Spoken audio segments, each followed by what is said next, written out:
Welcome to 360 Tamil. இன்னைக்கு இந்த வீடியோல நம்ம ஒரு சூப்பரான வெப் சீரிஸோட எக்ஸ்பிளனேஷன் பத்தி தான் பார்க்க போறோம். இதோட பேரு ரோக்டோ ஃபோலோக் அப்படின்றது. இது ஒரு பெங்காலி வெப் சீரிஸ் தான். பக்கவான ஹாரர் த்ரில்லர் வெப் சீரிஸ்னு சொல்லலாம். ஸ்டார்டிங்ல இருந்து எண்டிங் வரைக்கும் சூப்பரா கொண்டு போயிருப்பாங்க. கண்டிப்பா இந்த வெப் சீரிஸோட கதை உங்க எல்லாருக்குமே பிடிக்கும்னு நம்புறேன். அது என்னன்னா, பல நூறு வருஷத்துக்கு முன்னாடி ஒருத்தன் 3 பேரை பலி கொடுத்து சாவடிச்சிடறான். அவனுக்கு சக்தி கிடைக்கும்ன்றதுக்காக சாவடிச்சிடறான். அதே மாதிரி இப்ப பிரசன்ட்லயும் நடக்க போது போல இந்த விஷயம் ஒரு சாமியாருக்கு தெரிய வருது. அந்த சாமியாரு அந்த 3 பொண்ணுங்களை எப்படியாவது காப்பாத்தணும், அதாவது கொல்ல போறான் பாத்தீங்களா, அவங்க கிட்ட இருந்து 3 பொண்ணுங்களை காப்பாத்தணும் அப்படின்ற மாதிரி நிறைய முயற்சி எடுக்கிறாரு. அந்த பொண்ணுங்களை இவர் காப்பாத்தினாரா இல்லையான்னு சொல்றதுதான் இந்த படத்தோட மீதி கதையா இருக்கும். சாரி, சீரிஸோட மீதி கதையா இருக்கும். கண்டிப்பா இந்த வெப் சீரிஸோட கதை உங்க எல்லாருக்குமே பிடிக்கும்னு நம்புறேன். எக்ஸ்பிளனேஷனுக்குள்ள போறதுக்கு முன்னாடி வீடியோக்கு ஒரு லைக் போடுங்க. இந்த எக்ஸ்பிளனேஷன் பிடிச்சிருந்ததுன்னா ஹைப்ன்ற ஆப்ஷனை கிளிக் பண்ணி சப்போர்ட் பண்ணுங்க. மேற்கொண்டு பேசி டைம் வேஸ்ட் பண்ணாம நம்ம நேரடியா எக்ஸ்பிளனேஷனுக்குள்ள போயிடலாம். சீரிஸோட ஸ்டார்டிங் சீனே பல நூறு வருஷத்துக்கு முன்னாடி நடந்த விஷயத்தை காட்டுறாங்க. ஒரு புத்த துறவி இருக்காருல, பிரேயர் மாதிரிலாம் பண்ணிட்டு இருக்காரு. அப்ப அசிஸ்டன்ட் என்ன சொல்றாருன்னா, உங்களை பாக்குறதுக்கு ஊரை சேர்ந்தவங்களாம் வந்திருக்காங்கன்னு சொல்லிட்டாரு. என்ன பாக்குறதுக்காக வந்திருக்காங்களா அப்படின்ற மாதிரி இவர் யோசிக்கிறாரு. அப்ப ஊர் மக்களும் இந்த இடத்துக்கு வந்து பதட்டமா பேச ஆரம்பிக்கிறாங்க. ஆக்சுவலா ஊர்ல வேலை பார்க்குற ஒரு 3 சின்ன பொண்ணுங்கள்ல இவரோட சிஷ்யம் ஒருத்தர் இருக்காருல, ஆள் வச்சு தூக்கி இருக்காரு போல. அதுதான் ஊர் மக்கள் பார்த்திருக்காங்க. தயவு செஞ்சு அந்த 3 பொண்ணுங்களை விட்டுருங்கன்ற மாதிரிலாம் கேட்டுட்டு இருக்காங்க. ஏன் சீடெல்லாம் அப்படி பண்ணிருக்க மாட்டான்ற மாதிரி இவர் சொல்லிட்டாரு. அந்த சீடன் எங்கன்ற மாதிரி தேடிட்டு இருக்காரு. பார்த்தா அந்த சீடன் இருக்காருல, பிளாக் மேஜிக் பண்றதுக்கான சில ஏற்பாடெல்லாம் பண்ணி வச்சிருக்காரு. அங்க இருக்க அருவாள்ல ரத்தக்கரை வேற இருக்கு. என்ன பண்ணிட்டு இருக்க அப்படின்ற மாதிரி இந்த குரு வந்தோன்னா அந்த சீடனுமே பூஜையில இருந்து பாதியிலேயே எந்திரிச்சிடறான். ஆக்சுவலா இவன் அந்த 3 பொண்ணுங்களை கூட்டு வந்து ஏதோ பண்ணிருக்கான் போல. இவனுக்கு சக்தி கிடைக்கிறதுக்காக அப்படி பண்ணிருக்கான் போல. என்ன காரியம் பண்ணி வச்சிருக்க அப்படின்ற மாதிரி இந்த குருவும் கோவப்படுறாரு. இப்ப குரு இருக்காருல, எங்க அந்த 3 பொண்ணுங்கன்ற மாதிரி கேக்குறாரு. இவனுமே அங்க பாருங்கன்ற மாதிரி ஒரு இடத்தை காட்டுறான். அந்த இடத்துல என்ன குரு பாக்குறாருன்னு தெரியல. அங்க இருக்க ஒரு சிலை மின்னுற மாதிரி நமக்கு காட்டுறாங்க. அப்படியே இந்த சீனை கட் பண்ணி கதை பிரசன்ட்டுக்கு வந்துருது. இப்ப பிரசன்ட்ல குருன்ற ஒரு நபர், இவரோட பேரு குரு. இவர் ஒரு ஆட்டோல டிராவல் பண்ணிட்டு இருக்காரு. ஒரு இடத்தை காட்டுறன்ற மாதிரி தான் இந்த ஆட்டோ டிரைவர் கூட்டு போயிட்டு இருக்காரு போல. என்னப்பா இடத்தோட ரேட்டை ரொம்ப கம்மியா சொல்ற, ஏதாவது வில்லங்கம் கில்லங்கம் இருக்கான்ற மாதிரி குரு கேக்குறாரு. பெருசா வில்லங்கம் கிடையாது, தெரியாதனமா வாஸ்து பார்க்காம அந்த வீடை கட்டிட்டாங்க போல, அதனால நிறைய பேருக்கு செட் ஆகல, நிச்சயமா உங்களுக்கு பிடிக்கும் அப்படின்ற மாதிரிலாம் சொல்றாரு. சரி சரி இருட்டுறதுக்குள்ள போன்ற மாதிரி இந்த குரு சொல்றாரு. இப்ப அப்படியே கட் பண்ணி மாலினின்ற புது கேரக்டரை காட்டுறாங்க. இவங்களால நடக்க முடியாது போல, ஸ்டிக்கை யூஸ் பண்ணி தான் நடப்பாங்க. இவங்க இந்த வீட்டுக்கு வந்ததுல இருந்து அந்த சாமியோட சிலை எல்லாத்தையும் மேல் ரூம்ல வச்சிட்டாங்க போல. இறக்குற வரைக்கும் வேலைக்காரங்க தான் பூஜை பண்ணணும்னு நினைக்கிறாங்க. நீ போய் பூஜை எல்லாம் மட்டும் முடிச்சிருன்னு சொல்றாங்க. வேலைக்காரங்க இருக்காங்கல்ல, ஒரு 4 நாள் லீவு தேவை, நான் வராதனால வேற ஒருத்தைய அனுப்பி வச்சிடறேன்ற மாதிரி சொல்லிட்டாங்க. அப்பனா லீவ் எடுத்துக்கோ அப்படின்ற மாதிரி இவங்களுமே ஏத்துக்கிறாங்க. இவங்களுக்கு பூஜை பண்ணணும்னு ஆசை இருக்கு. ஆனா சாமி சிலையெல்லாம் வரும்போது மேல வச்சிட்டாங்க போல. அதனால தான் வேலைக்காரிய பூஜை பண்ண சொல்றாங்க. இப்ப வேலைக்கார லேடி போலான்னு நினைக்கும் போது வெளியே ஒரு சிலை இருக்கிறத கவனிக்கிறாங்க. என்ன பூஜை ரூம்ல இருக்க வேண்டிய சிலை இங்க இருக்குன்ற மாதிரி அந்த சிலையை எடுக்கிறாங்க. அதாவது பல வருஷத்துக்கு முன்னாடி ஒரு சிலை மின்னுன மாதிரி காமிச்சாங்கல்ல, அந்த சிலையை தான் எடுக்கிறாங்க. அந்த சிலை இந்த வீட்டுக்கு உண்டான சிலையே கிடையாது. இவங்க தப்பா புரிஞ்சுட்டு பூஜை ரூம்ல வச்சிடலான்ற மாதிரி பூஜை ரூமுக்கு கொண்டு வந்து அந்த சிலையெல்லாம் வைக்கிறாங்க. அந்த சிலையை நமக்கு கொஞ்சம் வித்தியாசமா காமிச்சு அப்படியே கட் பண்ணி திரும்பி குருவை காட்டுறாங்க. குரு ஒரு ஆட்டோல வந்துட்டு இருந்தாரு பாத்தீங்களா, திடீர்னு அந்த ஆட்டோ மக்கராயிருது. அந்த ஆட்டோ டிரைவரும் வண்டியை ரிப்பேர் பண்ணிட்டு இருக்காரு. இந்த வழியா போனீங்கன்னா அந்த வீடு வந்துரும், நீங்க போயிட்டே இருங்க, நான் ரெடி பண்ணி வண்டியை கொண்டு வந்துடுறேன்னு சொல்றாரு. நான் தனியா போகணுமா அப்படின்ற மாதிரி குரு தயங்குறாரு. கொஞ்சம் பயந்த சுபாவம் உடையவர் போல, அதனால தான் பயப்படுறாரு. ஒன்னும் இல்ல, நீங்க போங்க, நான் பின்னாடி வரேன்ற மாதிரி அந்த டிரைவர் சொல்றாரு. சரி ஓகேன்ற மாதிரி குரு நடக்க ஆரம்பிக்கிறாரு. அது காட்டு பகுதி மாதிரி தான் இருக்கு. வித்தியாசமா சவுண்ட் எல்லாம் கேட்கறதுனால குரு செம்மையா பயப்படுறாரு. இப்ப குரு வந்துட்டு இருக்கும் போது தரைக்குள்ள இருந்து ஒரு கை வருது. இவரோட காலை பிடிச்சிருது. காப்பாத்துங்க காப்பாத்துங்க அப்படின்ற மாதிரி குரு கத்திட்டு இருக்காரு. அப்பன்னு பார்த்து ஒருத்தர் இந்த இடத்துல என்ட்ரியை கொடுக்குறாரு. இவர் தான் இந்த சீரீஸ்ல முக்கியமான கேரக்டரா இருப்பாரு. பேரு கிருஷ்ணநந்தா அப்படின்றது. இப்ப வந்தவர் இருக்காரு பாத்தீங்களா, ஏதோ மாந்திரிகம் மாதிரிலாம் பண்ணி அந்த கையை போக வச்சிடுறாரு. அதுக்கப்புறம் போலீஸுமே இந்த இடத்துக்கு வந்துடுறாங்க. ஒரு இடத்த தோண்ட சொல்றாரு. இவர் சொன்ன இடத்த போலீஸுங்க தோண்டி பார்த்தா அந்த இடத்துல ஒரு எலும்பு கூடு கிடைக்குது. ஒரு 4-5 வருஷத்துக்கு முன்னாடி ஒரு பொண்ணு கிட்ட யாரோ எல்லை மீறி நடந்திருக்காங்க. அந்த பொண்ணை சாவடிச்சு இந்த இடத்துல புதைச்சு வச்சிருக்காங்க. அதனால தான் இந்த வழியா வந்துட்டு இருக்கவங்க எல்லாம் அந்த பெண்ணோட ஆன்மா பயம்படுத்துது அப்படின்ற மாதிரிலாம் கிருஷ்ணநந்தா போலீஸ் கிட்ட சொல்லிட்டு இருக்காரு. அதே சமயம் அந்த பொண்ணை சாவடிச்சது யாருன்ற மாதிரி ஒரு கேள்வி இருக்குல்ல, அதையும் இவர் கண்டுபிடிச்சிட்டாரு போல. அவன் இப்படிதான் இருப்பான், இந்த விஷயத்தை வச்சுதான் சொல்றேன். ஏன்னா அந்த பொண்ணு அவனோட கழுத்தை கீறி இருக்கா, அவன் கழுத்துல காயம் இருக்கும், நீங்க செக் பண்ணி அரெஸ்ட் பண்ணிக்கோங்கன்னு சொல்லிட்டாரு. சரி ஓகே அப்படின்ற மாதிரி போலீஸுங்களும் ஏத்துக்கிறாங்க. நம்மளை காப்பாத்தினது இவர் தான் அப்படின்ற மாதிரி குருவும் நன்றியோட பாக்குறாரு. குருவோட கால்ல லைட்டா அடிபட்டு இருக்கும். ட்ரீட்மெண்ட்டுக்காக ஹாஸ்பிட்டலுக்கு கிளம்பிட்டு இருக்காரு.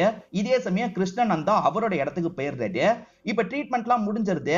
இந்த குரு இருக்கார்ல, அவர் யாரு என்னன்னு கேக்குறாரு. அவரை பொறுத்த வரைக்கும் இந்த ஊர்ல அமானுஷ்யமா நடந்தா அதை சால்வ் பண்றத வேலையா பண்ணிட்டு இருக்காரு. கிருஷ்ண நந்தான்றது தான் அவரோட பேருன்ற மாதிரி சொல்லிட்டாங்க. அப்படியான்ற மாதிரி குருவும் கேட்டு வச்சுக்கிறாரு. நமக்கு மாலினின்னு ஒரு லேடியை காமிச்சாங்கல்ல, அந்த லேடியோட ஹஸ்பண்ட் பேரு அசோக் அப்படின்றது. அவர் கணக்கு வழக்கெல்லாம் பார்த்துட்டு இருக்கும் போது ஒய்ஃபும் எதிர வந்து உட்காடுறாங்க. ஒய்ஃப் என்ன சொல்றாங்கன்னா, சீக்கிரமா மேல இருக்க சிலையெல்லாம் கீழே இறக்கணுங்க, நானே பூஜை பண்ணும் அப்படின்ற மாதிரிலாம் சொல்லிட்டாங்க.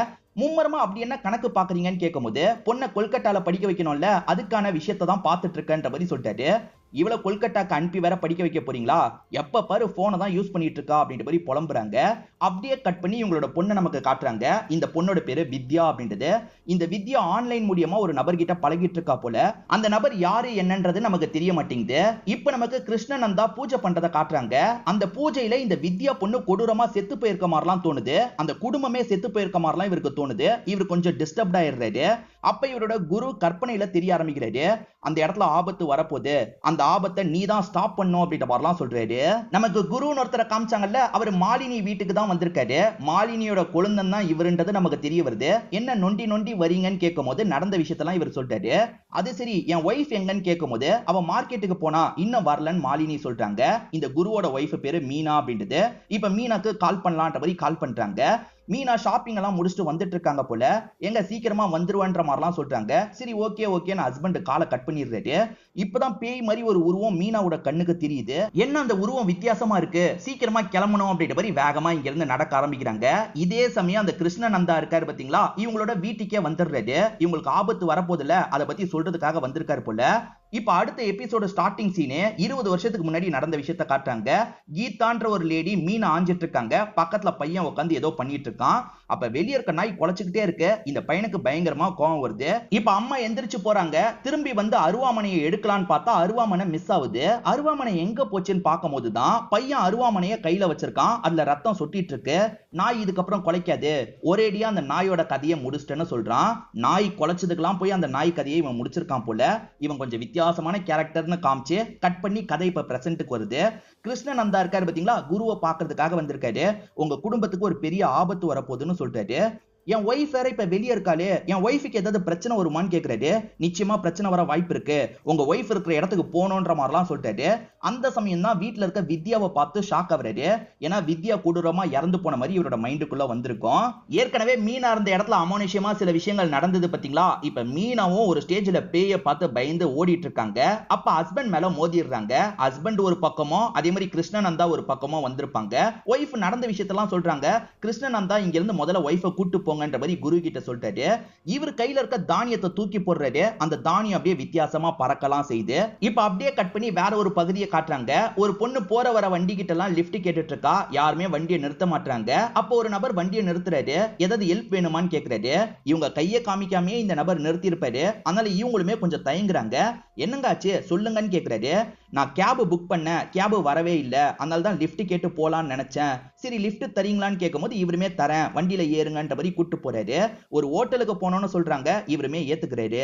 மீனா பேய பார்த்து பயந்தாங்கல்ல, அதை பத்தி வீட்டுல டிஸ்கஷன் நடந்துட்டு இருக்கு. ஹீரோ வேற இந்த ஃபேமிலிக்கு ஆபத்து வரப்போகுதுன்னு சொன்னார்ல, அதனால தான் டிஸ்கஷன் நடக்குது போல. அண்ணன் தம்பி ஃபேமிலியோட இருக்காங்க. அண்ணனுக்கு ஒரு பொண்ணு, தம்பிக்கு 2 பொண்ணு இருக்காங்க போல. அண்ணனை பொறுத்த வரைக்கும் பேய் நம்பிக்கை சுத்தமா கிடையாது. ஆக்சுவலா உன்னோட ஒய்ஃப் கற்பனை பண்ணிருப்பா, இந்த ஆளு நம்மளை ஏமாத்தி காசு சம்பாதிக்க பாக்குறான், இந்த ஆளை முதல்ல போக சொல்லு அப்படின்ற மாதிரிலாம் கோவமா பேசிட்டு இருக்காரு. ஆனா தம்பி குருக்கு இதெல்லாம் நம்பிக்கை இருக்கும். ஏன்னா இவரே இப்ப கொஞ்ச நேரத்துக்கு முன்னாடி தானே பேய பார்த்தாரு. அண்ணன் அப்படி சொல்லாதீங்கன்னு சொல்லிட்டாரு. ஆனா அண்ணன் கடைசி வரைக்கும் ஏத்துக்க மாட்டாரு. நீ முதல்ல இங்க இருந்து கிளம்பு அப்படின்ற மாதிரி ஹீரோ கிட்ட சொல்லிட்டாரு.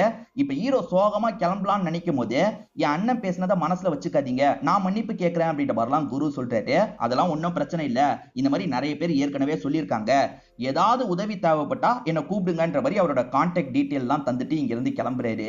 ஏற்கனவே வித்யான்ற ஒரு பொண்ணை காமிச்சாங்கல்ல, அந்த பொண்ணுக்கு 2 தங்கச்சிங்க இருப்பாங்க, அதாவது சித்தி பொண்ணுங்க இருப்பாங்க. இப்ப இவங்க போன்ல சாமி கிட்ட சாட் பண்ணிட்டு இருக்கும் போது இந்த தங்கச்சிங்க சட்டுன்னு பக்கத்துல வந்துடுறாங்க. யார்கிட்ட சாட் பண்ற, அந்த பையன் கிட்ட தான் சாட் பண்றியா, அந்த பையனை மீட் பண்ணிருக்கியான்னு கேட்கும் போது இன்னும் மீட் பண்ணல, சீக்கிரமே மீட் பண்ண போறன்ற மாதிரிலாம் இவங்க சொல்றாங்க. இந்த தங்கச்சிங்களும் அக்காவை கிண்டல் பண்ணி ஜாலியா விளையாடுறாங்க. இப்ப 3 பொண்ணுங்களும் படுத்து தூங்கிடுறாங்க.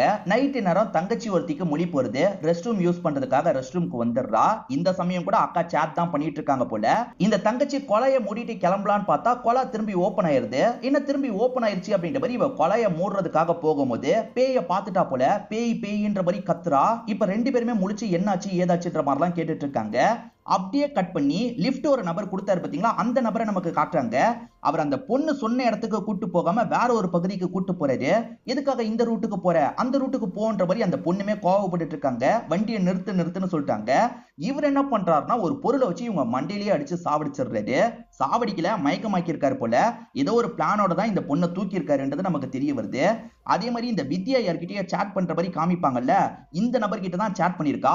இந்த நபரோட பேர் தான் சாமியா இருக்கும். இப்ப கிருஷ்ணநந்தா அவரோட வீட்டுக்கு வந்து பூஜை எல்லாம் பண்ணிட்டு இருக்காரு. அந்த ஃபேமிலிக்கு என்ன மாதிரி ஆபத்து வரப்போகுதுன்ற மாதிரி யோசிக்கிறாரு. இப்பதான் நமக்கு பல 100 வருஷத்துக்கு முன்னாடி நடந்த விஷயத்தை காட்டுறாங்க. காட்டு வேலை எல்லாம் செய்யற ஒரு 3 பொண்ணுங்க இருக்காங்க.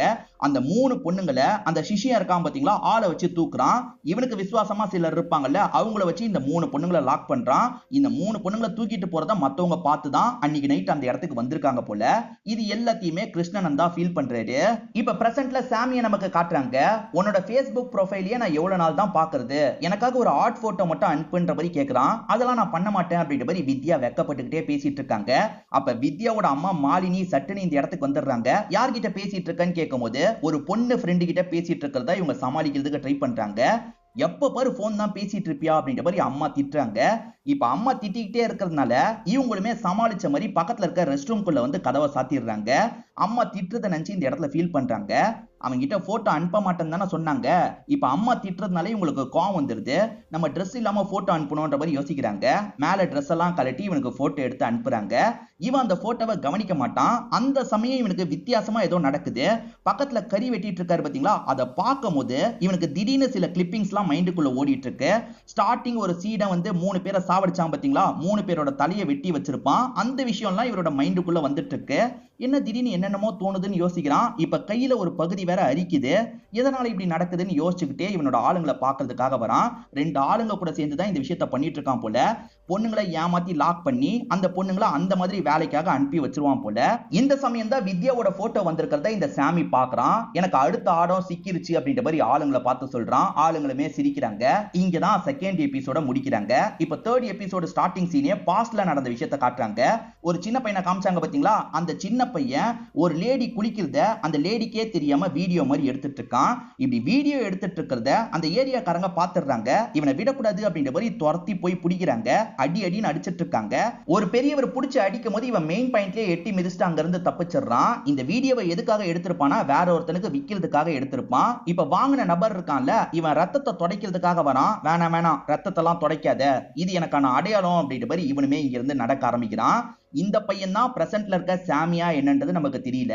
ஒர்க்கர் லேடி வேற ஒருத்தைய அனுப்பி வைக்கிறேன்ற மாதிரி சொன்னாங்கல்ல, இப்ப அவங்க இந்த இடத்துக்கு வந்துடுறாங்க. என்னெல்லாம் பண்ணணும்னு தெரியும்லன்னு கேட்கும் போது எல்லாமே எனக்கு தெரியும்ன்ற மாதிரி இந்த ஒர்க்கர் லேடியும் பூஜைலாம் வந்து பண்றாங்க. அந்த சிலைக்கும் பூஜை பண்ற மாதிரி இப்ப கணக்காயிருது போல. இப்ப மாலினி தூங்கிட்டு இருக்கும் போது திடீர்னு முழிப்பு வருது. இவங்களோட பொண்ணு அழுவுற மாதிரி சவுண்ட் கேக்குது. என்ன பொண்ணு அழுவுற மாதிரி சவுண்ட் கேக்குதுன்ற மாதிரி இவங்களுமே படிக்கட்டுலாம் ஏறி மேல வராங்க. பொண்ணு ஒரு பக்கம் திரும்பின மாதிரி அழுதுட்டு இருக்கா. உனக்கு என்ன ஆச்சு அப்படின்ற மாதிரி பொண்ணோட முதுகுல இவங்க கைய வைக்கிறாங்க. அங்க அழுதுட்டு இருந்தது பொண்ணு கிடையாது, ஒரு பேய் போல. சட்டுன்னு பேயை பார்த்து பயத்துல இவங்க பொத்துன்னு கீழே விழுந்துடுறாங்க. இப்ப ஃபேமிலியை சேர்ந்த எல்லாருமே என்னாச்சு ஏதாச்சுன்னு கேட்கும் போது இவங்க பார்த்த விஷயத்த சொல்றாங்க. இவங்க ஹஸ்பண்டுக்கு தான் பேய் நம்பிக்கை இல்ல, ஆனா இவங்களுக்கு இப்ப நம்பிக்கை இருக்கு. அதனால குழந்தைங்கிட்ட என்ன சொல்றாங்கன்னா, உடனே கால் பண்ணி அந்த கிருஷ்ணநந்தாவை வர சொல்லு அப்படின்ற மாதிரி சொல்லிட்டாங்க. இப்ப இவருமே கால் பண்ணி கிருஷ்ணநந்தாவை இந்த இடத்துக்கு வர வச்சிடுறாரு. இவங்க நடந்த விஷயத்தெல்லாம் சொல்லிட்டு இருக்காங்க. கிருஷ்ணநந்தா ஏற்கனவே தப்பு நடக்க போகுதுன்ற மாதிரி யோசிச்சாரு பாத்தீங்களா, வேற யாரும் இந்த மாதிரி எக்ஸ்பீரியன்ஸ் பண்ணீங்கன்ற மாதிரி உங்களை பார்த்து கேட்கிறாரு. இப்பயும் அசோக பொறுத்த வரைக்கும் அதெல்லாம் ஆலோசினேஷன் தான் அப்படின்ற மாதிரி சொல்லிட்டு இருக்காரு. அப்ப வித்யாவோட தங்கச்சி எனக்கு ஒரு விஷயம் நடந்தது அப்படின்ற மாதிரி இந்த இடத்துல சொல்ல ஆரம்பிக்கிறாங்க. ஆக்சுவலா இவங்க அன்னைக்கு பேயை பார்த்ததை நமக்கு காமிச்சிருக்க மாட்டாங்க, இப்பதான் காட்டுறாங்க. கண்ணாடியில பார்த்தா ரிஃப்ளெக்ஷன்ல ஒரு பேய் தெரியுது. என்ன பேய் தெரியுது அப்படின்ற மாதிரி இந்த பொண்ணு செம்மையா பயந்துருப்பா. அதுக்கப்புறம் தான் கத்திக்கிட்டே வெளியே ஓடி வந்திருப்பா. அதை பத்திலாம் பிரசன்ட்ல சொல்றா. உங்க பாதுகாப்புக்காக நானும் இங்கேயே ஸ்டே பண்றேன்ற மாதிரி கிருஷ்ணநந்தா இங்கேயே தங்க ஆரம்பிச்சிடுறாரு. இப்ப வித்யா இருக்காங்கல்ல, பாய் ஃப்ரெண்ட் கிட்ட போன்ல பேசிட்டு இருக்காங்க. ஆக்சுவலா இவங்களுக்கு வீட்டை சேர்ந்தவங்கள சுத்தமா பிடிக்க மாட்டேங்குது. பேசாம இவன் கூட ஓடி போயிடலான்ற மாதிரி யோசிக்கிறாங்க. ஏன்னா அவன் ஓடி வா நம்ம கல்யாணம் பண்ணிக்கலாம் அப்படின்ற மாதிரிலாம் ஆசை வார்த்தை பேசிட்டு இருக்கான். இவங்க பால்கனியில நின்று பேசிட்டு இருக்கிறத அந்த கிருஷ்ணநந்தா கவனிக்கிறாரு. என்னமா போன் பேசிட்டு இருக்க போலன்ற மாதிரிலாம் ஜெனரலா பேச்சு கொடுக்குறாரு. இவங்களை பொறுத்த வரைக்கும் சைக்காலஜி படிக்கிறாங்க போல. எனக்குலாம் இதுல சுத்தமா நம்பிக்கை இல்லைன்ற மாதிரி சொல்லிட்டாங்க. இப்படிதாம்மா நிறைய பேர் நம்ப மாட்டாங்க, ஆனா பார்த்துட்டாங்கன்னா நம்பிடுவாங்கன்ற மாதிரி சொல்லிட்டாரு. பேசிட்டு அந்த பொண்ணு போனதுக்கு அப்புறம் இவர் ஒரு பவுடரை போடுறாரு. அந்த பவுடர் இருக்கு பாத்தீங்களா, அந்த பொண்ணு போன திசையில போகுது. என்ன பவுடர் அந்த வழியா போகுது, அப்ப இந்த பொண்ணாலதான் ஏதோ பிரச்சனை ஆரம்பிக்க போகுது போலன்னு யோசிக்கிறாரு. நைட்டு நேரம் இந்த பொண்ணு இருக்காங்கல்ல, பேசாம இங்க இருந்து நம்ம காதலன் கூட ஓடி போயிடலான்ற மாதிரி திங்ஸ் எல்லாம் எடுத்து வச்சிட்டு இருக்காங்க. அதை தங்கச்சிங்க கவனிச்சிடுறாங்க. என்ன பண்றேன்னு கேட்கும் போது இவங்களுமே பிளான பத்தி சொல்றாங்க. கல்யாணம் பண்ணிட்டு இந்த இடத்துக்கு வந்துருவான்னு சொல்றாங்க. இல்ல இல்ல, உன்னை தனியாலாம் விட முடியாது, எங்களையும் கூட்டு போ அப்படின்ற மாதிரி சொல்றாங்க. தங்கச்சிங்களையும் கூட்டு போயிடலாமான்ற மாதிரி இவங்களும் கூப்பிட்டு கிளம்பிடுறாங்க. கிருஷ்ணநந்தாவும் எதுக்காக இந்த ஃபேமிலிக்கு ஆபத்து வரப்போகுது அப்படின்ற மாதிரிலாம் ஸ்டடி பண்ணிட்டு இருக்காரு. இந்த சமயம் மாலினியும் மீனாவும் பேசிக்கிறாங்க. வீட்டுல பொண்ணுங்களையே காணுமே, எங்க போயிருப்பாங்கன்ற மாதிரிலாம் பேசிட்டு இருக்காங்க. இப்ப மாலினி பொண்ணுங்களுக்கு கால் பண்ணலான்னு பார்த்தா யாரோட போனையும் ரீச் பண்ண முடியல. என்ன ரீச் பண்ண முடியல, ஏதோ பிரச்சனை போலன்ற மாதிரிலாம் யோசிக்கிறாங்க. இந்த சமயம் தான் கிருஷ்ணநந்தா அந்த சிலை இருக்கிறத கவனிக்கிறாரு. இந்த சிலை எப்படி இங்க வந்ததுன்னு யோசிக்கிறாரு. இங்க ஒரு எபிசோட நமக்கு முடிக்கிறாங்க. அடுத்த எபிசோட ஸ்டார்டிங் சீனே பாஸ்ட்ல நடந்த விஷயத்தை காட்டுறாங்க. அந்த சின்ன பையனோட அம்மா பேரு கீதான்னு சொல்லியிருப்பேன். இப்ப அந்த கீதாவை எல்லாருமே கிண்டல் பண்ற மாதிரி பேசுறாங்க. இவளோட பையன் இந்த மாதிரி ஒரு காரியத்தை பண்ணான்ற மாதிரி கிண்டல் பண்ணி பேசிட்டு இருக்காங்க. இதெல்லாம் கேட்கற இவங்களுக்கு ரொம்ப கஷ்டமா இருக்கு. இப்ப வீட்டுக்குள்ள வரவங்க ஒரு பாக்ஸ பாக்குறாங்க, ஒரு விஷயத்தை யோசிச்சு பாக்குறாங்க. இவங்க இந்த வீட்டுக்கு மருமகளா வந்தாங்கல்ல, அப்ப மாமியார் பாக்ஸுக்குள்ள இருக்க அந்த சிலையை காமிச்சிருப்பாங்க. அதாவது பிரசன்ட்ல ஒரு சிலை இருக்குல்ல, அந்த சிலையை காமிச்சிருப்பாங்க. ஆக்சுவலா இந்த சிலை நம்ம கிட்டே தான் இருக்கணும். நம்ம கையை விட்டு போயிடுச்சுன்னா பெரிய ஆபத்து வந்துடும். கையை விட்டு போகாம நீ பாத்துக்கோமா, ஏன்னா கையை விட்டு ஒரு வாட்டி நான் இழந்து என் ஹஸ்பண்டையே இழந்துட்டேன்ற மாதிரி சொல்லியிருப்பாங்க. இப்ப பிரசன்ட்ல இவங்க வேகமா அந்த பாக்ஸை ஓபன் பண்ணா பாக்ஸுக்குள்ள அந்த சிலை மிஸ் ஆகுது. ஒருவேளை பையன் எடுத்துட்டு போயிட்டானா என்னவா இருக்கும் அப்படின்ற மாதிரி இவங்க யோசிக்கிறாங்க. இதனால தான் நமக்கு கஷ்டம் நடக்குது போல, நம்ம பேசாம செத்துடலான்ற மாதிரி தப்பான முடிவு எடுத்து இறந்து போயிடுறாங்க. பிரசன்ட்ல கிருஷ்ணநந்தா அந்த சிலையை பார்த்து ஷாக் ஆயிருப்பாரு. ஏன்னா இவரோட கனவுல வந்தது பாத்தீங்களா, அதுல இந்த சிலையுமே வந்திருக்கும். இந்த சிலை எப்படி இந்த வீட்டுக்கு வந்ததுன்ற மாதிரி கேட்கிறாரு. இவங்களுமே தெரியலன்னு சொல்றாங்க. ஆக்சுவலா வெளியே தான் இருந்திருக்கும், வேலைக்காரங்க தான் உள்ள கொண்டு வந்திருப்பாங்க. இவங்களுக்கு அந்த சிலையை பத்தி பெருசா தெரியல. மேற்கொண்டு இந்த ஃபேமிலி கிட்ட கிருஷ்ணநந்தாவும் சில கேள்வி எல்லாம் கேட்டுட்டு இருக்காரு. இந்த சமயம் அந்த 3 பொண்ணுங்க இருக்காங்கல்ல, சாமி சொன்ன பகுதிக்கு வந்துடுறாங்க. இன்னும் 3 பேர் வந்திருக்கீங்கன்ற மாதிரி அவர் ஆச்சரியமா கேட்கிறாரு. உள்ளுக்குள்ள எக்ஸ்ட்ரா 2 பொண்ணுங்க கிடைச்சிருக்காங்கன்ற மாதிரி சந்தோஷப்படுறாரு. இப்ப இவங்களே இவரோட இடத்துக்கு எல்லாம் கூட்டு போயிட்டு இருக்காரு. இந்த ஃபேமிலி எதனால சாக போறாங்கன்ற மாதிரி இவரும் யோசிக்கிறாரு. இப்ப குரு கிட்ட இவர் பேசி பாக்குறாரு. குரு சொல்லும் போதுதான் ஒரு விஷயம் தெரிய வருது. இந்த குருவோட தலைமுறை இருப்பாங்கல்ல, அதுல வந்தவங்க தான் இந்த ஃபேமிலியா இருப்பாங்க. இத பத்தி இவங்க கிட்டயும் கேட்கலாம், ஃபேமிலி கிட்டயும் கேட்கிறாரு. ஆமா ஆமா, இந்த மாதிரி ஒரு புத்திஸ்ட் வழியில வந்தவங்கன்ற மாதிரி சொல்லுவாங்க, அதுக்கும் இதுக்கும் என்ன சம்பந்தம் அப்படின்ற மாதிரிலாம் கேட்கறாங்க. அதெல்லாம் ஒண்ணும் கிடையாது, கவலைப்படாதீங்க, நான் பாத்துக்கிறேன்னு சொல்றாரு. பல 100 வருஷத்துக்கு முன்னாடி ஒண்ணு நடந்த மாதிரி காமிச்சாங்கல்ல, அந்த இடத்துக்கு போனோம், என் கூட வாங்கன்னு குருவை கூப்பிடுறாரு. அந்த இடத்துக்கு போனா இன்னும் சில விஷயங்கள் தெரிய வாய்ப்பு இருக்குன்ற மாதிரி தான் இவங்க 2 பேருமே சேர்ந்த மாதிரி அந்த பகுதியை நோக்கி டிராவல் பண்ணிட்டு இருக்காங்க. இப்ப அப்படியே கட் பண்ணி நமக்கு சாமியை காட்டுறாங்க. இந்த 3 பொண்ணுங்க கூட சேர்ந்த மாதிரி சாப்பிட்டுட்டு இருக்காரு. இந்த 3 பொண்ணுல வித்யாவை பொறுத்த வரைக்கும் சைக்காலஜி படிக்கணும்னு ஆசைப்படுறாங்கல்ல, கவலைப்படாத, நான் உன்னை படிக்க வைக்கிறேன் அப்படின்ற மாதிரிலாம் பேசுறாரு. இந்த 3 பொண்ணுங்க சாப்பிட்டுட்டு இருக்கும் போது ஒவ்வொருத்தரா மயங்கி மயங்கி விழுறாங்க. சாப்பிட்டதுல எதையோ கலந்து வச்சிருக்காரு போல. கிருஷ்ணநந்தா குருவும் வந்துட்டு இருக்கும் போது இருட்டவே செஞ்சிருது. இவங்க வந்துட்டு இருக்க வழியில திடீர்னு பேய்ங்க தெரியுது. என்ன பேய்ங்க தெரியுதுன்ற மாதிரி இவங்க 2 பேருமே பயந்துட்டு இருக்காங்க. ஆனா அந்த பேய்ங்க இவங்களுக்கு இடத்தை காட்டுது, அது லொகேஷனை தான் காட்டுது போல அப்படின்ற மாதிரி கிருஷ்ணநந்தா புரிஞ்சுக்கிறாரு. ஏன்னா இவங்க தெரியாம சுத்திக்கிட்டே இருக்காங்க, பேய் கரெக்டான லொகேஷனை காட்டுது. இந்த 3 பொண்ணுங்க கண்முழிச்சு பார்க்கும் போதுதான் லாக் பண்ணி வச்சிருக்கிறது தெரிய வருது. என்ன பண்ணிட்டு இருக்க, விடுன்ற மாதிரி வித்யாவும் அவங்க கிட்ட கேக்குறாங்க. அப்படிலாம் விட முடியாது, உங்க 3 பேரை நான் இந்த இடத்துக்கு அனுப்ப போறேன், அது மூலியமா நிறைய காசு கிடைக்கும்னு சொல்றான். இப்படி ஏமாந்துட்டுமேன்ற மாதிரி இந்த பொண்ணுமே ஃபீல் பண்ணிட்டு இருக்காங்க. இப்ப அப்படியே கட் பண்ணி கிருஷ்ணநந்தா இருக்கிற பகுதியை நமக்கு காட்டுறாங்க. கிருஷ்ணநந்தாவும் குருவும் சேர்ந்த மாதிரி அந்த இடத்தை கண்டுபிடிச்சிடுறாங்க. பல 100 வருஷத்துக்கு முன்னாடி ஒரு இடத்தை காமிச்சாங்கல்ல, அந்த இடத்தை கண்டுபிடிச்சு வந்துடுறாங்க. இந்த இடத்துல ஏதாவது கிடைக்குமா, இந்த இடம் மூலியமா கண்டுபிடிக்க முடியுமான்னு பாக்குறாங்க. இந்த சைடுல சாமி ஃப்ரெண்ட்ஸுங்க கூட சேர்ந்த மாதிரி சரக்கு அடிச்சிட்டு இருக்கான். அப்ப பாஸ்ட்ல நடந்த விஷயம் இவனோட மைண்டுக்குள்ள கிராஸ் ஆகுது. அதாவது சீட மாதிரி ஒருத்தர் 3 பேரை சாவடிச்சாரு பாத்தீங்களா, அது இவனோட மைண்டுக்குள்ள வந்துகிட்டே இருக்கு. என்னென்னமோ தோணுது அப்படின்ற மாதிரி இவன் யோசிக்கிறான். இப்ப கையில அம்புக்குறி மாதிரி உருவாகுது. அந்த சீடன் கையில அம்புக்குறி இருக்கும், அதே மாதிரி இவர் கையிலயும் உருவாகுது. என்னது இது உருவாகுது அப்படின்ற மாதிரி வித்தியாசமா இவர் பாக்குறாரு. இந்த இடத்துல ஒரு எபிசோட நமக்கு முடிக்கிறாங்க. இப்ப பல 100 வருஷத்துக்கு முன்னாடி நடந்த பாஸ்ட் நமக்கு காட்டுறாங்க. ஆக்சுவலா இவன் அந்த குரு கிட்ட சில விஷயங்களை கத்துக்கிட்டு சில தப்பான விஷயம் பண்ணிருக்கான் போல. அதனால அந்த குரு இருக்கார்ல, இந்த சீடனுக்கு சாபம் மாதிரி விடுறாரு. என்ன சாபம் விட்டாரு அப்படின்றத தெளிவா நமக்கு காட்டல. ஆனா இப்படி நடந்த விஷயம் எல்லாத்தையுமே நம்ம கிருஷ்ணநந்தா ஃபீல் பண்ண ஆரம்பிக்கிறாரு. அதே ஸ்பாட்ல இருந்து இவர் ஃபீல் பண்ற மாதிரிலாம் நமக்கு காட்டுறாங்க. சோ என்ன சாபம் விடப்பட்டிருக்கு அப்படின்றது இவருக்கு தெரிஞ்ச மாதிரி காட்டுறாங்க. இந்த வீட்ல அசோக்க பொறுத்த வரைக்கும் சுத்தமா பேய் நம்பிக்கை எல்லாம் கிடையாது பாத்தீங்களா. போலீஸ் கிட்ட போயிடலான்ற மாதிரி போலீஸ் கிட்ட இந்த விஷயத்த கொண்டு வந்துடுறது. போலீஸுங்களுமே விசாரிச்சு அந்த 3 பொண்ணுங்க எந்த ட்ரெயின் மூலியமா போயிருக்காங்கன்றத கண்டுபிடிச்சிடுறாரு. இந்த ஊருக்கு தான் போயிருக்காங்க, கவலைப்படாதீங்க, எப்படியாவது கண்டுபிடிச்சிடுறேன் அப்படின்ற மாதிரி போலீஸ் சொல்றாரு. அந்த ஊருக்கு 3 பொண்ணுங்களும் எதுக்காக போயிருப்பாங்கன்ற மாதிரி வீட்டை சேர்ந்தவங்க கன்ஃபியூஸ் ஆயிட்டு இருக்காங்க. இப்ப கிருஷ்ணனந்தா ஒரு வீட்டுக்கு வராரு. கீதான்ற ஒரு லேடி இருந்தாங்கல்ல, அந்த வீட்டுக்கு தான் வராரு. என்ன பூட்டு போட்டிருக்குன்னு யோசிச்சுட்டு இருக்கும் போதுதான் ஒரு லேடி நீங்க கீதாவோட சொந்தக்காரரா அப்படின்ற மாதிரி பேச ஆரம்பிக்கிறாங்க. இந்த வீட்டுல இருந்த கீதாக்கு என்ன ஆச்சுன்னு கேக்குறாரு. அந்த அம்மாவோட பையன் ரொம்ப கொடுமை பண்ணா, அதை தாங்கிக்க முடியாம ஒரு ஸ்டேஜ்ல இறந்து போயிட்டாங்க, இதுதான் நடந்தது அப்படின்ற மாதிரி நடந்த எல்லா விஷயத்தையும் அந்த லேடி சொல்றாங்க. இவர் அந்த சிலையை லைட்டா வெளியே எடுக்கிறாரு. இந்த வீட்டுக்கிட்ட கொண்டு வரும்போது மட்டும் சிலை மின்ன ஆரம்பிக்குது.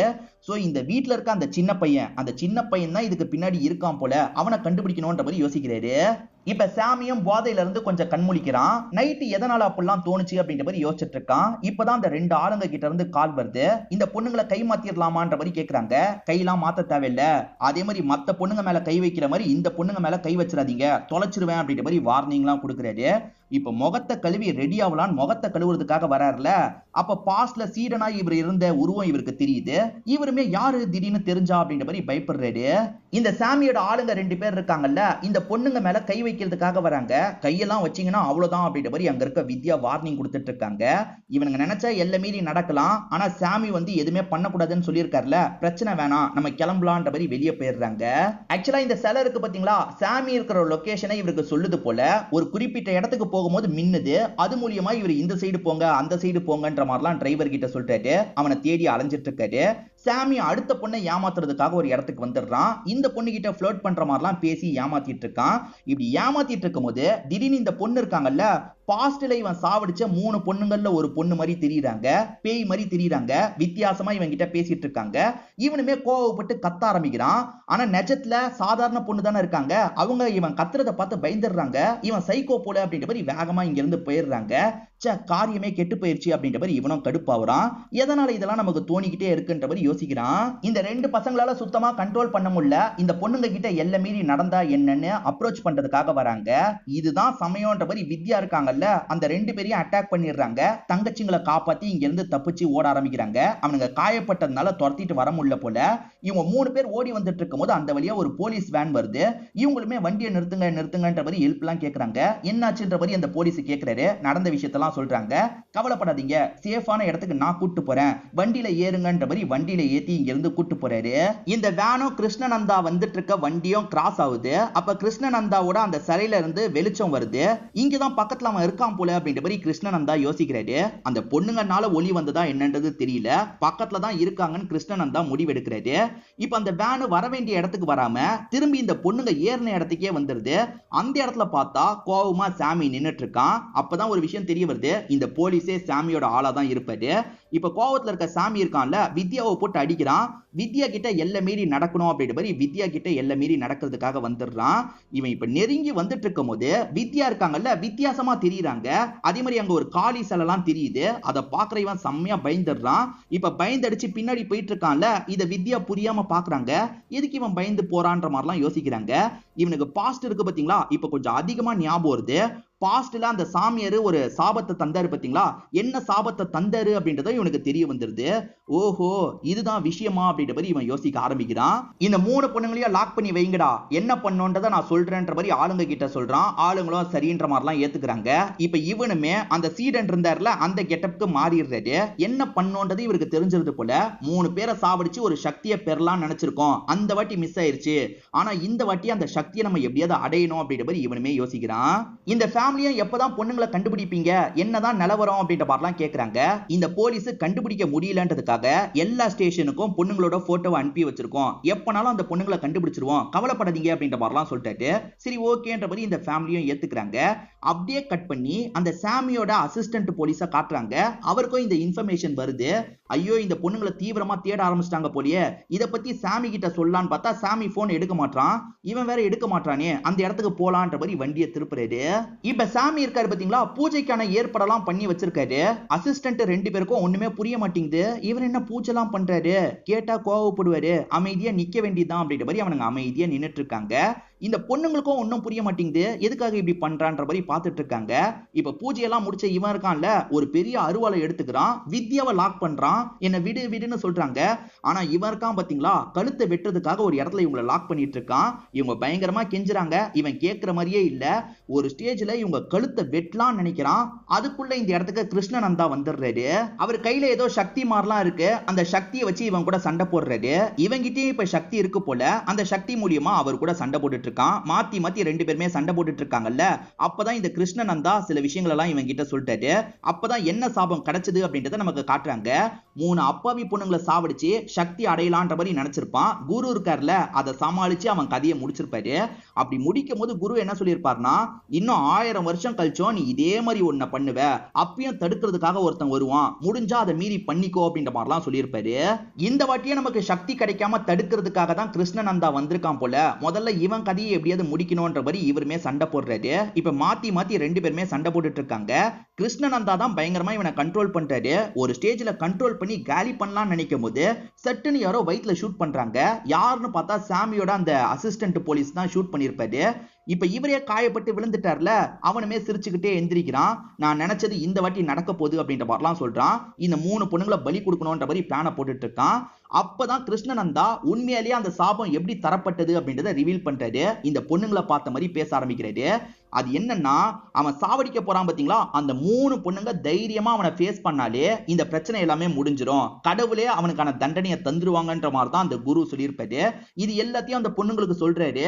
தைரியமா நீங்க தான் ஃபேஸ் பண்ணும், முடிஞ்ச அளவுக்கு ஃபேஸ் பண்ணுங்க அப்படின்ற மாதிரிலாம் சொல்றாரு. 3 பொண்ணுங்களுக்கும் பயமா இருக்கு. ஆனா ஒரு பொண்ணு தைரியமா எந்திரிக்கிறாங்க. இவன் கூட சண்டை போடலாம்னு நினைக்கிறாங்க. சண்டை போடலாம்னு நினைச்ச அடுத்த நிமிஷமே இவங்க காளியா மாறிடுறாங்க. அதாவது காளி தெய்வம்னு ஒருத்தங்களை சொல்லுவாங்கல்ல, அவங்கள மாதிரி இந்த பொண்ணு மாறிடுறாங்க. அப்படி உருவம் மாறுறத பார்த்து இவனே ஷாக் ஆயிடுறான். என்னதான் இருந்தாலும் இவன் சாதாரண ஆளு தானே, அதனால கடவுளை பார்த்தோன்னே இவன் ஷாக் ஆன மாதிரி எதுவுமே பண்ணாம அமைதியா இருக்கான். ஒரு ஸ்டேஜ்ல அவங்கள வணங்கலாம் ஆரம்பிச்சிடுறான். இப்ப அந்த காளி தெய்வம் இருக்காங்கல்ல, இவனை நெருங்கி வந்துட்டு இருக்காங்க. இவன் தலையை கையால பிடிச்சு கையில வச்சிருக்க அருவாலை வச்சு தலையை வெட்டிடுறாங்க. இப்ப திரும்பி இவங்க நார்மல் பொண்ணு மாதிரி தெரியுறாங்க. இப்ப வெட்டினவங்க மூஞ்சில ரத்தம் பீச்சிட்டு அடிச்சிட்டு இருக்கு. இத பாக்குற போலீஸ் ஷாக் ஆவறாரு, ஷூட் பண்றதுக்கு ட்ரை பண்றாரு. இப்ப போலீஸையும் இந்த பொண்ணு சாவடிச்சிடுறாங்க. ஹீரோக்கு புல்லட் வாங்கி ரொம்ப காயம் ஏற்பட்டிருக்கு பாத்தீங்களா, இந்த பொண்ணுமே கிருஷ்ணநந்தாக்கு பக்கத்துல வராங்க. புல்லட் பட்ட இடத்துல கையை வச்சு தடவுறாங்க. அந்த காயம் பட்ட இடம் நார்மலா மாறிடுது, சரியாயிடுறாரு. இது எல்லாம் நடந்து முடிஞ்சோன இந்த பொண்ணு சுய நினைவுக்கு வராங்க. இப்ப இந்த பொண்ணுக்கு என்ன நடந்ததுன்னே தெரிய மாட்டேங்குது. என் மேல எதனால இவ்வளவு ரத்தம் இருக்கு, என்ன ஆச்சு அப்படின்ற மாதிரிலாம் கேட்டுட்டு இருக்காங்க. கிருஷ்ணநந்தா அதெல்லாம் ஒன்னும் கிடையாது, எல்லா பிரச்சனையும் முடிஞ்சிருச்சு அப்படின்ற மாதிரிலாம் இந்த பொண்ணு கிட்ட சொல்லிட்டு இருக்காரு. இப்ப மத்த பொண்ணுங்களாம் மயக்கத்துல இருப்பாங்க, அந்த பொண்ணுங்களையும் எழுப்பிட்டுலாம் இருக்காரு. இப்ப கொஞ்ச நேரத்துல போலீஸுங்க இருக்காங்க பாத்தீங்களா, இந்த லொகேஷனை ட்ரேஸ் பண்ணி இந்த இடத்துக்கு வந்துடுறாங்க. போலீஸுங்க வரும்போது கிருஷ்ணநந்தா இந்த இடத்துல இருக்க மாட்டாரு, இந்த பொண்ணுங்க மட்டும் தான் உட்கார்ந்துட்டு இருப்பாங்க. அதே மாதிரி மத்த ஆளுங்க இறந்து போயிருக்காங்க. என்னமா நடந்தது தெளிவா சொல்லு அப்படின்ற மாதிரி இந்த பொண்ணுங்க கிட்ட போலீஸ் விசாரணை எல்லாம் பண்ணிட்டு இருக்காரு. இந்த பொண்ணுங்களுமே எங்களை காப்பாத்திக்கிறதுக்காக இப்படி பண்ணிட்டோன்ற மாதிரிலாம் சொல்லிட்டு இருக்காங்க. கிருஷ்ணநந்தாவை பத்தி பெருசா எதுவும் சொல்ல மாட்டாங்க. கிருஷ்ணநந்தா வேற ஒரு பக்கம் நடந்து போயிட்டு இருக்க மாதிரி காட்டுறாங்க. அந்த சிலை இருக்கு பாத்தீங்களா, அதை கையில எடுத்துக்கிட்டே தான் நடந்து போயிட்டு இருக்காரு. இப்ப இந்த பொண்ணுங்க இவங்களோட ஃபேமிலியை பாக்குறதுக்காக வந்துடுறாங்க. வித்யா நம்பி போனதுனால தானே இந்த விஷயம் நடந்தது, அதுக்காக பேரண்ட்ஸ் கிட்ட மன்னிப்புலாம் கேட்கறாங்க. அந்த கிருஷ்ணநந்தா மட்டும் சரியான நேரத்துல வரலனா என்ன ஆயிருக்கோனே தெரியல அப்படின்ற மாதிரி இந்த பொண்ணு ஃபீலிங்கா பேசிட்டு இருக்கா. இப்ப ஃபேமிலியா அந்த கிருஷ்ணநந்தா எங்கன்ற மாதிரி கேக்குறாங்க. என்னோட வேலை இங்க முடிஞ்சிருச்சு, நான் கிளம்புறேன்னு சொல்லிட்டு கிளம்பிட்டாரு அப்படின்ற மாதிரி இந்த பொண்ணுங்க சொல்றாங்க. இப்ப கட் பண்ணி அப்படியே கிருஷ்ணநந்தாவை நமக்கு காட்டுறாங்க. ஆக்சுவலா ஒரு சிலையை அங்க இருந்து கொண்டு போனாரு பாத்தீங்களா, அந்த சிலை இதுக்கப்புறம் யார்கிட்டயும் கிடைக்க கூடாதுன்ற மாதிரி ஒரு இடத்துல குழி தோண்டி அந்த சிலையை புதைச்சு வச்சிட்டு இருக்காரு. அதுக்கு மேல பூவெல்லாம் போட்டு ஏதோ ரிச்சுவல் மாதிரிலாம் பண்ணிட்டு இருக்காரு. இப்ப இவரோட குரு இவரோட கண்ணுக்கு தெரிய ஆரம்பிக்கிறாரு. குருவும் கரெக்டா உன்னோட காரியத்தை முடிச்சிட்ட, இதுக்கு மேல நீ பண்ண வேண்டியதை எப்பவுமே போல பண்ணுன்ற மாதிரிலாம் சொல்றாரு. இவரும் குருக்கு நன்றி மாதிரி சொல்லிட்டு இங்க இருந்து நடக்க ஆரம்பிக்கிறாரு. இதோடய இந்த சீரிஸோட கதையை முடிக்கிறாங்க. கண்டிப்பா இந்த சீரிஸும் என்னோட எக்ஸ்பிளனேஷனும் உங்களுக்கு பிடிச்சிருக்கும் நம்புறேன். இந்த வீடியோ உங்களுக்கு பிடிச்சிருந்ததுன்னா லைக் பண்ணுங்க, கமெண்ட் பண்ணுங்க, மறக்காம 360 தமிழ் சேனலை சப்ஸ்கிரைப் பண்ணுங்க. தொடர்ச்சியா இந்த மாதிரி வீடியோக்கள் வந்துகிட்டே தான் இருக்கும்.